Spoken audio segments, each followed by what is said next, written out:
Welcome to easy English world. આજે આપણે English second language standard 12 unit 3 read 2 ભણશું, જેનું title છે સ્ટ્રેસ કંટ્રોલ એક્સરસાઇઝીસ. આપણે આગલું જે પાર્ટ છે રીડ 1 છે, એમાં મેનેજ યોર સ્ટ્રેસ જોયું કે સ્ટ્રેસને કેવી રીતે મેનેજ કરી શકાય. આ પાર્ટની અંદર સ્ટ્રેસ છે એને કંટ્રોલ કરવા માટેની એક્સરસાઇઝ આપેલી છે. જોઈએ આપણે. પહેલી વસ્તુ આપી છે short meditation 1. Make your self comfortable. શું કહે છે? આપ તમારી જાતને એકદમ કમ્ફર્ટેબલ માની law and close your eyes. આંખો જે છે એ બંધ કરી દો. Choose a word. હવે એક શબ્દ તમારે પસંદ કરવાનો છે that symbolizes calmness. જે શાંતિને સિમ્બોલ આપતો હોય, પ્રતીક, શાંતિને પ્રતીકવાળો કોઈ પણ શબ્દ કે જેનો અર્થ શાંતિ હોય, જેમ કે હાર્મની છે, ટ્રેન્ક્વિલિટી છે, સેરેનિટી છે, પીસ છે, રિલેક્સ છે. આવો કોઈ પણ વર્ડ તમે મનમાં લઈ શકો. તમને ગમતું આમાંથી કોઈ પણ વર્ડ તમે પસંદ કરી શકો. હવે શું કરવાનું છે? Meditate on your ચૂઝન word. તમે આમાંથી કોઈ પણ જે વર્ડ પસંદ કર્યો તો એ ચૂઝન વર્ડ છે, એ પસંદ કરેલા શબ્દને ઉપર મેડિટેટ કરવાનું છે, ધ્યાન કરવાનું છે.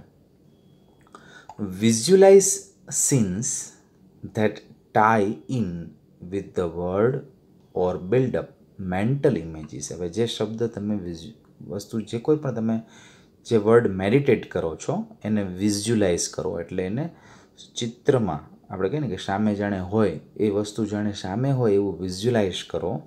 That illustrate the word. હવે અહીંયા એક બીજી વસ્તુ બતાવી છે. શું કીધું છે? Visualise scenes that tie in with the word or build up mental images. એવી અમુક ઇમેજ છે કે ભાઈ અમુક વસ્તુ જે છે કે એ શબ્દને સારી રીતે સમજી શકે, સમજાવી શકે. That illustrate the word. Suppose તમે રિલેક્સ વર્ડ છે, રિલેક્સ વર્ડને મેડિટેટ કરો છો તો રિલેક્સનો મતલબ શું? કોઈ એવા પ્રકારની પોઝિશન કે જેમાં તમને આરામદાયક તમે બેઠા હો, તો એવી વસ્તુની કલ્પના કરો. You can also spend some time imagining what it would feel like if you experienced harmony or tranquility inside yourself. તમારી અંદર એક શાંતિ હોય, એકદમ ઠંડક, જેને કહે ને એકદમ શાંતિ થઈ ગઈ હોય, તો તમને કેવો અનુભવ થાય, આવું પણ તમે વિઝ્યુલાઇઝ કરી શકો. અને પછી જુઓ, ઓપન યોર આઈસ અગેન, અને આંખ ખોલો, જુઓ નવી દુનિયા હશે. બીજું જે છે શોર્ટ મેડિટેશન 2, એમાં શું કહે છે? Pick a material such as dress, fabric, કોઈ કપડું છે, ડ્રેસનું કપડું, કોઈ સ્ટોન, કોઈ પથ્થર છે, અ પીસ ઓફ વુડ, લાકડાનો કોઈ કટકો છે, ઓર એનીથિંગ એલ્સ, કોઈ પણ એક વસ્તુ ઘરમાંથી તમે લો દેટ અપીલ્સ ટુ યુ, જે તમને પસંદ આવતી હોય, તમને ગમતી એવી કોઈ પણ વસ્તુ એક લો. હવે કરવાનું શું છે? વિથ યોર આઈસ ક્લોઝડ, તમારી આંખો બંધ કરીને એક્સપ્લોર ધી ટેક્સચર, એની જે ડિઝાઇન છે એની તમે એક્સપ્લોર કરો, કલ્પના કરો કે એમાં કેવી ડિઝાઇન હશે of this material. Spend at least 2 minutes doing this. એ વસ્તુની બનાવટ કેવી છે, કેવા પ્રકારની વસ્તુ એ બની છે, એ વિશે જરા ઇમેજિન કરો, કલ્પના કરો. તો આ થયું મેડિટેશન 1 અને 2. નેક્સ્ટ ટેકનિક શું કહે છે? Give your brain oxygen hit. તમારા બ્રેઇનને એટલે કે તમારા મગજને પૂરતો ઓક્સિજનની હીટ આપવાની છે, એટલે કે પૂરેપૂરો ઓક્સિજન અહીંયા સુધી પહોંચાડવાની એક ટેકનિક છે. Half the problem with Bing stressed. અડધા જે કંઈ પણ પ્રોબ્લેમ હોય છે ને કેવા હોય છે? Unable to concentrate properly. આપણે કોઈ વસ્તુ ઉપર બરાબર કોન્સન્ટ્રેટ નથી કરી શકતા. Is that you don't breathe deeply enough. આપણે શું કરીએ છીએ? પૂરતો શ્વાસ લેતા નથી. To supply your brain with sufficient oxygen. પૂરતો ઓક્સિજન આપણા મગજ સુધી પહોંચાડવા માટે આપણે જેટલો શ્વાસ લેવો જોઈએ એટલો પૂરતો શ્વાસ લેતા નથી. When we get stressed, specially જ્યારે આપણે તણાવમાં હોઈએ છીએ, we tend to hold our breath or only breathe in a shallow way. આપણે શું કરીએ છીએ, આપણે એવી ટેવ પડી ગઈ હોય છે કે ઝડપથી શ્વાસ લઈ અડધો જ શ્વાસ લઈ, using only the top part of our lungs. આપણા ફેફસાનો જે ઉપરનો ભાગ છે ને, એનાથી જ આપણે શ્વાસ લેતા હોઈએ છીએ. In order to deepen your breathing, તમારા શ્વાસને વધારે ઊંડા બનાવવા માટે, get oxygen all the way up into the brain again. પૂરેપૂરો ઓક્સિજન તમે લો અને બ્રેઇન સુધી પહોંચાડો. Do the following exercise for 2 minutes. 2 minute સુધી હવે પછીની જે એક્સરસાઇઝ છે એ કરો. Rub both your hands together, તમારા બંને હાથને ભેગા કરીને બંને જે હથેળી છે એ ઘસવાની છે. For a moment to create energy, energy create કરવા માટે બંને હાથને ઘસો. પ્લેસ યોર પામ્સ, હવે તમારી જે હથેળીઓ છે એને ક્યાં મૂકવાની છે, on one top of the other, એક ઉપર બીજી. આપણે ધ્યાન મુદ્રા બેઠા હોય ને એ રીતે ક્યાં રાખવાનું છે, on the area just below your naval, તમારી જે નાભી છે નાભીની નીચે બંને હાથ તમારે ધ્યાન મુદ્રામાં જેમ બેઠા હોય એ તમારે રાખવાના છે. હવે શું કરો, breathe consciously into your belly. હવે તમારા પેટમાંથી, નાભીથી તમે પેટમાંથી શ્વાસ લેતા હો એ રીતે તમે શ્વાસ લ્યો. Making your palms rise every in breath, જ્યારે શ્વાસ લ્યો ત્યારે તમારા હાથ પણ ભેગા ઊંચા આવે એ રીતે શ્વાસ લ્યો. Imagine breathing oxygen in to your brain, એવી કલ્પના કરો કે ઓક્સિજન છે એ તમારા દિમાગ સુધી, ઉપર સુધી પહોંચી રહ્યો છે. નેક્સ્ટ ટેકનિક આપી છે ધ ક્રાઉન પુલ. આપણી જે ખોપરી છે, આપણું જે મગજ છે,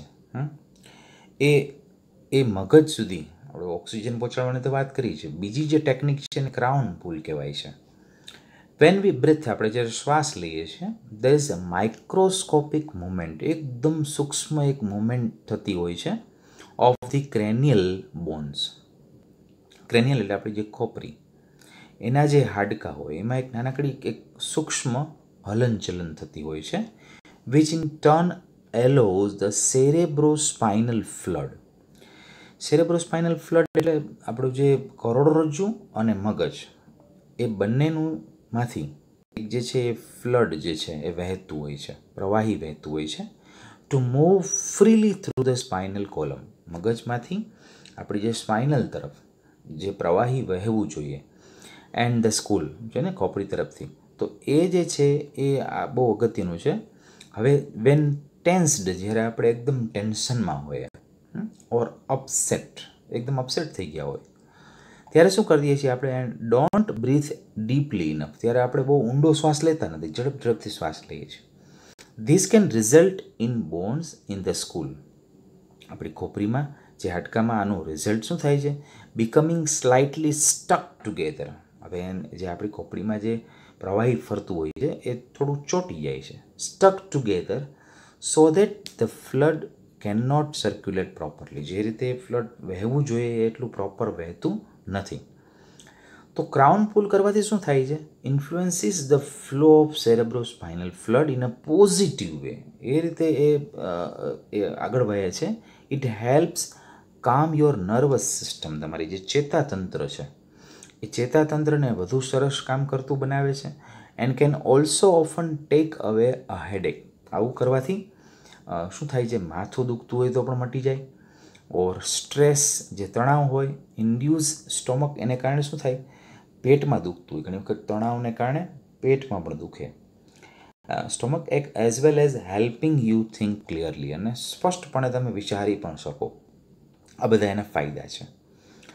place both of your hands, next જે વાત કરી છે, તમારા બંને હાથને કેવી રીતે રાખવાના છે, પ્લેસ મૂકો, ક્યાં મૂકવાના છે, both of your hands with your fingers, આંગળીઓ સાથે ક્યાં મૂકવાના છે, લાઈક કોમ, દાંતિયાની જેમ, on top of your head, તમારા માથા ઉપર તમારે શું કરવાનું, આ રીતે બંને હાથ મૂકવાના છે અને જાણે દાંતિયો મૂક્યો હોય એવી રીતે. So that your little fingers are touching your hairline at the front, તમારી જે નાની છેલ્લી આંગળી છે એ બોર્ડર છે અહીંયા સુધી પહોંચે એ રીતે આખે આખું તમારે ખોપરીને ઢાંકી દેવાની છે. હવે શું કરવાનું છે?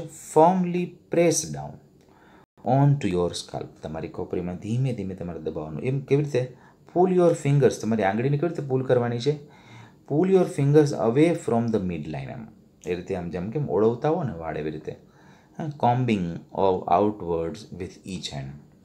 જાણે કોમ્બિંગ કરતા હો ને એ રીતે એક જાતનું massage. Now place your hands in the same way higher up, પછી ઉપરથી on the midline of the head and repeat the procedure. હવે એ વસ્તુ વારાફરતી આમથી આમ કરો તો એનાથી શું થશે? અને છેલ્લે શું કહે છે? Now place hands even further back on your head. તમારે પાછળ પણ આવી રીતે માથાની પાછળ પણ રાખી શકો, ટુવર્ડ્સ ધી ક્રાઉન, આપણી ખોપરી તરફ ઉપર, એન્ડ રિપીટ ધ પ્રોસિજર. પહેલાં આગળ આવી રીતે કરી લેવાનું, પછી પાછળ. આનાથી જે મગજમાં જે છે એ પ્રવાહી જે છે એ કામ કરતું થઈ જાય. ખૂબ જ આપણને જે છે એ ટેન્શન આપણે ફ્રી થઈ જાય એવું લાગે છે. નેક્સ્ટ જે ટેકનિક આપી છે મેન્ટલ ક્વિક ફિક્સીસ. મેન્ટલ, માનસિક તણાવ છે એ ઝડપથી કેવી રીતે ફિક્સ થઈ શકે? તો જોઈએ, put on some music you like. તમને ગમે એ મ્યુઝિક વગાડો and dance through the room. અને એ રૂમમાં કોઈ હોય નહીં, તમે મ્યુઝિક લગાવી અને ડાન્સ કરો. ધીસ ક્રિએટિવ એક્ટિવિટી, આ જે રચનાત્મક પ્રવૃત્તિ છે, exercises the right side of the brain. આ છે ને રાઇટ સાઇડ, આપણા બ્રેઇનની રાઇટ સાઇડમાં આ વસ્તુ ક્રિએટિવિટી હોય. તો એનાથી શું થાય? It and helps rebalance your brain. આનાથી શું થાય? તમારું બ્રેઇન છે એ રીબેલેન્સ થશે. આખો દિવસ કામ કામ કામ, એનું જે વર્કલોડ હોય, જે મગજ ઉપર જે સ્ટ્રેસ આવતું હોય, તો આ સંગીત સાંભળવાથી, ડાન્સ કરવાથી એ રીબેલેન્સ થાય છે એમ કહે છે. Get a fish tank. હજી એક બીજી વસ્તુ કહે છે કે ફિશ ટેન્ક, માછલી ઘર જો લઈ આવી શકો, નાનકડું એવું fish tank, and watch the fish. એમાં તમે માછલીને જુઓ એ શું કરતી હોય? Swim around લેંગ્વેજલી. એમ તેમ જે રીતે આરામથી વહેતી હોય એક બાજુથી બીજી, એને તમે જુઓ. ધીસ એલોઝ યોર માઇન્ડ ટુ કામ ડાઉન. એનાથી તમારું મન છે એ શાંત થઈ જશે. Write down all your worries. એક શું કરો? તમારી જેટલી બધી ચિંતા હોય ને કાગળમાં લખી નાખો. Putting them on a piece of paper gets them out of your head. આપણે ઘણી કોઈના નંબર યાદ રાખવા હોય તો આપણે મતલબ મોટે યાદ રાખ્યા હોય તો એક કાગળમાં લખી નાખીએ તો શું થાય? પછી યાદ ન રાખવા પડે.